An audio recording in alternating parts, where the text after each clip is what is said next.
Qoraqalpoq davlat universiteti biologiya fakulteti umumiy biologiya va fiziologiya kafedrasi biologiya yo'nalishi 2 guruh talabasi Bo'ri Botirjonning odam va hayvonlar fiziologiyasi fanidan tayyorlagan taqdimoti. 11-laboratoriya ishi. Vegetativ refleksning kuzatish, Ashner, Golds, Green tajribalari. Ishning maqsadi: insonda va baqada vegetativ reflekslarni kuzatish. Ishning rejasi: Ashner tajribasi bilan tanishish, Golds tajribasi bilan tanishish, Greenning nafas va yurak reflekslari bilan tanishish va xulosa.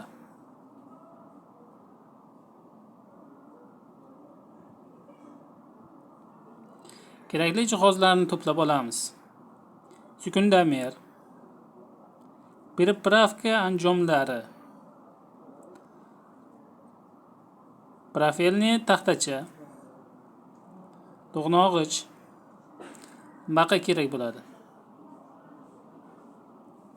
Ishni bajarish tartibi: Ashnerning ko'z-yurak refleksi. Odamning ko'z soqqasi bosilsa, yurakning qisqarish chastotasi kamayadi. Sababi esa adashgan asab yadrosining reflektor qo'zg'alishi. Refleksning yoyida yurakning tormozlovchi ta'sir ko'rsatadigan ko'zning harakatlantiruvchi asab tolalari, uzunchoq miyaning neyronlari, adashgan asabning efferent tolalari bo'ladi. Refleks reaksiyasi 2-5 soniyadan so'ng paydo bo'ladi. Ta'sir berish to'xtagandan so'ng esa 20-60 soniya ichida bu ta'sir yo'qoladi. Quyidagi suratda Ashnerning ko'z-yurak refleksini ifodalovchi sxema tasvirlangan. Tajriba jarayoni: tekshiruvchining tinch holatda pulsi yoziladi. So'ng ko'rsatkich va o'rtan barmoq bilan 5-8 soniya davomida ikkala ko'zi soqqasi bosiladi. Darhol puls o'lchanadi. Puls odatdagida 10 tagacha kamayadi. Bu refleks adashgan asab yadrosining reflektor qo'zg'alishi bilan tushuntiriladi. Burada adashgan nervning periferik tugunlar va adashgan nervlar tasvirlangan. Refleksning reflektor yo'yi: ko'zni harakatlantiruvchi asabning afferent tolalari, uzunchoq miya neyronlari, adashgan asablar efferent tolalari. Adashgan asab qo'zg'alganda yurakning tormozlovchi ta'sir ko'rsatadi. Quyidagi rasmda reflektor yo'yi tasvirlangan.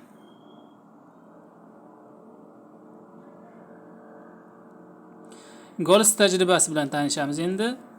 Istalgan sezuvchi uchlar ta'sirlashtirish orqali reflektor yo'li bilan yurak urish chastotasi sekinlashtirish yoki tezlashtirish mumkin. Ichak retseptorlari ta'sirlantirish orqali esa nafaqat yurak ishini o'zgartirish, balki uni to'xtatish ham mumkin.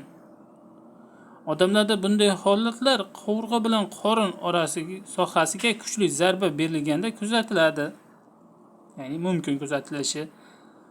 Bunda quyoshli tugun kuchli qo'zg'alganligi sababli yurak reflektor to'xtaydi. Quyidagi sxemada golf refleksini baqadagisi ko'rsatilgan. Bunda adashgan nerv kesilganligidan so'ng yoki orqa miya buzilganda kuzatilmasligini ifodalovchi sxema ko'rsatilgan. Baqada Golds refleksi adashgan nerv kesilganligidan so'ng yoki orqa miya buzilganda kuzatilmaydi. Bosh miyasini buzib harakatsizlantirilgan baqa taxtakachga qornini yuqori qilib yotqiziladi. Ko'krak qafasi ochiladi va yurak perikarddan ajratiladi.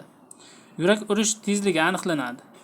Shundan so'ng pensetning orqa tomoni bilan baqaning qorniga 3-4 marta uriladi va yurak urishidagi o'zgarishlar tekshiriladi. Yurak urishi ritmik yana 1 va 5 daqiqadan so'ng aniqlanadi.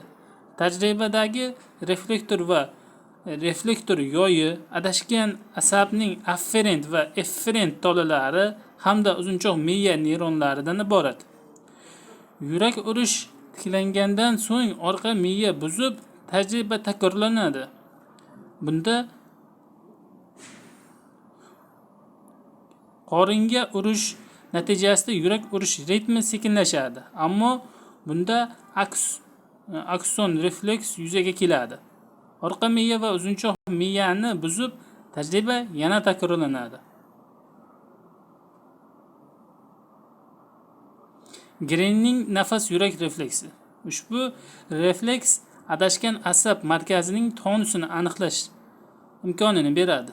Chuqur nafas olgandan keyin nafas ushlab turilganda yurak urish chastotasi vagus yadrosining tonusi ortishi natijasida kamayib ketadi.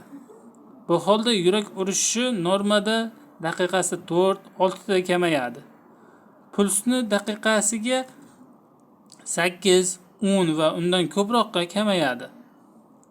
Vegetativ asab tizimining parasimpatik bo'limi tonusining ortganligini ko'rsatadi.